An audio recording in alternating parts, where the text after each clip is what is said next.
A continuación, vamos a tratar de entender qué es el aprendizaje automático. El aprendizaje automático es un componente clave de la inteligencia artificial que da a los sistemas la capacidad de aprender automáticamente y mejorar a partir de los datos. Es decir, pero estos sin ser explícitamente programados para realizar una tarea específica. Es decir, tú le vas a dar a un algoritmo algo y tú le vas a dar la respuesta y esperas que, con esos ejemplos, el algoritmo pueda aprender a predecir nuevos casos o nuevas observaciones. Hay tres componentes principales en el aprendizaje automático. En el primer lugar son los datos.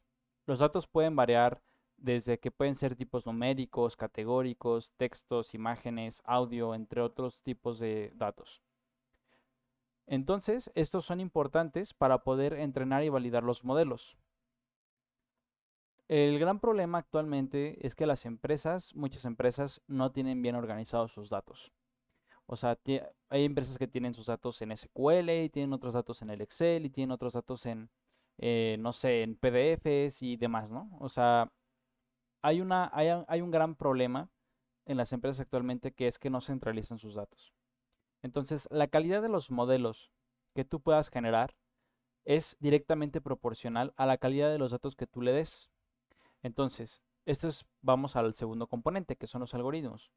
Los algoritmos son fundamentales en el aprendizaje automático. Estos usan los datos para aprender y crear modelos. Estos son diferentes tipos de algoritmos y cada uno tiene su estrategia de aprendizaje y modelado. Como por ejemplo, las redes neuronales utilizan el descenso del gradiente para poder encontrar los mínimos locales o absolutos en un espacio de soluciones que podrían ayudar a predecir la etiqueta que le estás pasando o lo que quieres validar. Entonces, cuando tú tienes datos de calidad y un algoritmo que pueden optimizarse sus parámetros, como por ejemplo una red neuronal tiene pesos neuronales y estos son optimizables a través de un modelo de optimización, entonces tienes un modelo y ese es el resultado final del aprendizaje automático. Esta es una representación matemática derivada de los datos utilizada para realizar predicciones o tomar decisiones basándose en nuevos datos. Es decir, tú ya tuviste datos de entrada y le dijiste al algoritmo cómo tenía que interpretar cada uno de esos datos, entonces tú esperas que las nuevas observaciones sea capaz de interpretarlas de igual manera. Y bueno, en Machine Learning hay diferentes tipos de aprendizaje automático. Por ejemplo, así como los humanos tienen diferentes formas de aprender, como por ejemplo leyendo, escuchando, haciendo, también las redes neuronales tienen diferentes metodologías para poder aprender. Y la primera de ellas es el aprendizaje supervisado. El aprendizaje supervisado es aprendizaje a partir de datos etiquetados para predecir resultados en nuevos datos. Es decir, tú le das a tu algoritmo los datos que tiene que comer y lo que tiene que predecir y esperas que mediante la reducción del error de optimización pueda generar nuevas predicciones de nuevas muestras que le des. El aprendizaje supervisado fue uno de los primeros que apareció y después vino el aprendizaje no supervisado. El aprendizaje no supervisado es el descubrimiento de patrones en los datos sin que tú le digas al algoritmo la etiqueta. Entonces, esos algoritmos son capaces de encontrar estructuras ocultas en los datos, que de alguna manera es parte del data mining, aprender a encontrar patrones en los datos.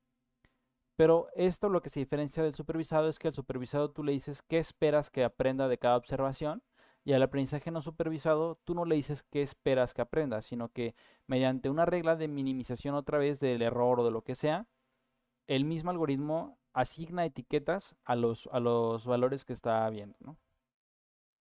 Y por último, obviamente hay eh, tipos de aprendizaje derivados a partir de estos, pero después está, por ejemplo, el aprendizaje por refuerzo. El aprendizaje por refuerzo es a través de la interacción de un agente y un entorno, maximizando las recompensas y castigando las penalizaciones. Es decir, si quieres que estás en un videojuego y por ejemplo estás jugando Mario Bros, quieres que Mario aprenda a recoger monedas, bueno, pues cada que recoja una moneda, lo vas a premiar, y cada que, por ejemplo, se caiga o muera o toque algún enemigo, pues lo vas a penalizar minimizando una recompensa. Entonces, en un comportamiento inicial de forma aleatoria, Mario tiene que ser capaz de aprender a jugar por sí solo, ¿no? Pero entonces puede ser una red neuronal que esté manejando a Mario. Más adelante vamos a ver cómo funciona esto, porque hay varios términos que hay que aprender, como por ejemplo lo que es un action space y demás, pero estos son términos que vamos a ver más adelante en el curso. Entonces, esto es un poquito más de lo que te explicaba, pero ahora tenemos un ejemplo gráfico, ¿no? Entonces, eh, por ejemplo, tenemos un conjunto de datos en el aprendizaje supervisado y tú tienes, por ejemplo, rectángulos azules y rectángulos eh, rojos, cuadrados, perdón, y tienes triángulos, ¿no? Entonces tú le das este conjunto de datos a tu máquina de aprendizaje supervisado y le das las etiquetas también, ¿no? Entonces la red neuronal o el modelo que estés utilizando, el que sea, tiene que ser capaz de clasificar si tu observación es un cuadrado azul, si es un triángulo azul, un cuadrado rojo o triángulo rojo, a partir de ejemplos de los datos, pero tú aquí le dijiste qué es cada cosa. A diferencia del aprendizaje no supervisado, que no le pasaste las etiquetas, lo único que hace es aprender a diferenciar lo que hay, ¿no? Es decir, tú esperas, si aquí tú te fijas, lo que hizo el algoritmo de aprendizaje no supervisado fue separar los cuadrados de los triángulos, pero también no hizo una distinción entre los colores. Y esto podría hacer que pase o no, o sea, podría hacer que tu algoritmo de aprendizaje no supervisado te separe en 2 clases, en 4 clases, en 5 clases, pero no sabes cómo los va a separar. Tú, o sea, aquí el algoritmo puede decir, bueno, pues todos estos son etiqueta 0 y todos estos son etiqueta 1. Y pues ya los separaste, ¿no? La diferencia fue que tú le diste nada más los datos y ahora la máquina de aprendizaje no supervisado le asignó una etiqueta a cada observación, sin importar si estuvo bien o mal, simplemente le asignó una etiqueta. Y ahora viene lo que es el aprendizaje por refuerzo, que es un poco más complejo. Entonces, al inicio tienes tu conjunto de datos que están sin procesar y tienes el entorno, ¿no? El ambiente y tienes el agente. Por lo general, el agente es tu modelo o tu caja negra o el modelo que quieres optimizar, ¿no? Entonces, de forma aleatoria, inicialmente el agente toma decisiones en el ambiente. Entonces, selección de algoritmo, selección de acción. Por ejemplo, si estás jugando Mario Bros, esta selección puede ser la opción de avanzar hacia la derecha, hacia la izquierda, saltar, agacharse y demás, ¿no? Entonces, este es el Action Space. Mario puede hacer 4 cosas. Entonces, acorde a las acciones que toma, el ambiente toma la mejor acción.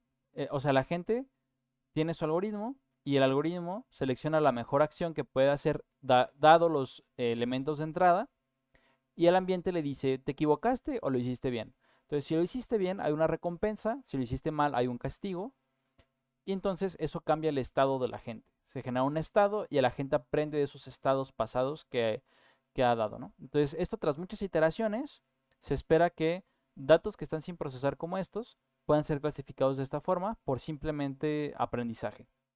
Entonces, eh, estos son los tipos de aprendizaje. Y bueno, pues, ¿por qué Python? ¿Por qué elegimos Python para esto? Si que a lo mejor C++ podría ser mejor para esto o otros lenguajes, ¿no? Python, elegimos Python porque es intuitivo y de fácil aprendizaje, es decir, su curva de aprendizaje es muy, muy corta realmente. En un mes, 2 meses ya puedes estar haciendo proyectos con Python. Aparte porque Python dispone de numerosas bibliotecas para aprendizaje automático. Python se ha convertido en el referente del Machine Learning por todas las librerías que tiene y por la facilidad que tiene de poder manipular los datos. Eh, Cuenta con una amplia y activa comunidad de apoyo. Cualquier duda o problema que tengas con tu código, seguramente alguien ya lo resolvió y ya está en Stack Overflow o seguramente ChatGPT te lo va a resolver muy fácil porque hay muchos códigos de ejemplo con los que se entrenó. Y el último punto, y creo que es el más importante, es que es de uso generalizado. O sea, Python se usa tanto en la industria como en la academia, entonces es muy versátil. Si quieres dedicarte a investigar o dedicarte a un trabajo, aprender Python como científico de datos o analista de datos, pues va a ser muy fructífero para ti y te va a ser una persona competente. Entonces espero que te esté gustando el curso, recomiéndalo y te veo en el siguiente video.